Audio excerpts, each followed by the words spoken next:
The sun had barely risen over the red mesas when poor rancher Cole Dawson, known across the plains as the man with more heart than cattle, rode out to check his broken fences, humming softly to keep his spirits warm in a world that rarely gave him a break. The ranch was failing. The drought had burned his crops, wolves had thinned his herd, and he carried debts heavier than a full-grown steer. Yet even in his hardship, he held on to one rule: never turn away a soul in need. That morning, as he crossed the narrow ravine behind his barn, he spotted a wounded Apache boy collapsed near the creek, barely breathing, an arrow shaft broken in his shoulder, blood staining the sand beneath him. Cole knew helping an Apache during rising tensions could bring trouble, but kindness didn't ask for permission, so he lifted the boy gently, carried him to his cabin, and worked through the night with trembling hands, cleaning the wound, whispering old cowboy hymns like a man praying for mercy. The boy awoke near dawn and whispered his name,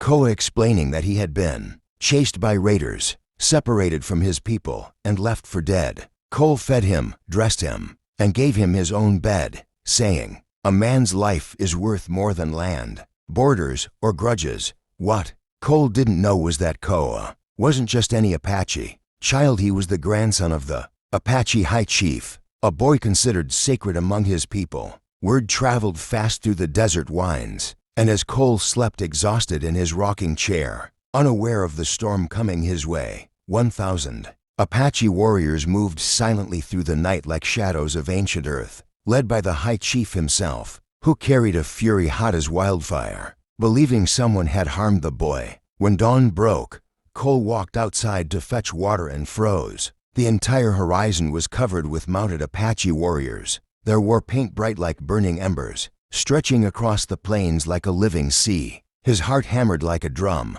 He had no weapon in hand, no strength to flee, no riches to buy mercy, only the truth. The Apache High Chief rode forward, a towering figure of authority and storm, his eyes sharp enough to cut stone. He demanded to know where the boy was. Cole swallowed hard, thinking he'd die before noon, but spoke with the calm of a man who feared nothing but dishonor. "Inside," he said softly. Safe. Moments later, when Koa stepped out, smiling weakly, wrapped in Cole's old blanket, the entire army gasped, and the High Chief dismounted, falling to one knee beside the boy, gripping his shoulders. Koa pointed to Cole with gratitude shining in his eyes. "He saved me," the child said. Everything changed in an instant. The warriors lowered their weapons. The High Chief rose and approached Cole, not as an enemy, but as a man humbled. "Your kindness," he said, voice deep and trembling, "has brought 1,000 warriors to your door, not for war,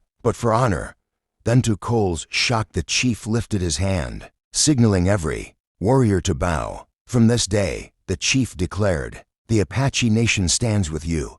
Within hours, the once silent ranch bustled with life. Apache healers treated Cole's surviving cattle. Women cooked food enough for an army. Warriors rebuilt his fences, fetched water from distant springs, and repaired his barn until it looked stronger than ever. The rancher who once had nothing now had 1,000 hands lifting him up. Even the chief stayed to speak long into the evening, telling Cole, "A poor man who gives kindness is the richest man alive." And as the sun set behind the mountains, painting the sky gold and crimson, Cole felt a strange peace settle over him, a sense that sometimes the smallest choice, one quiet act of mercy, can echo across a land in ways no man can predict. At the end of the day, as the Apache army prepared to depart, Koa hugged Cole tightly and whispered, "You saved my life. Now you're part of our story."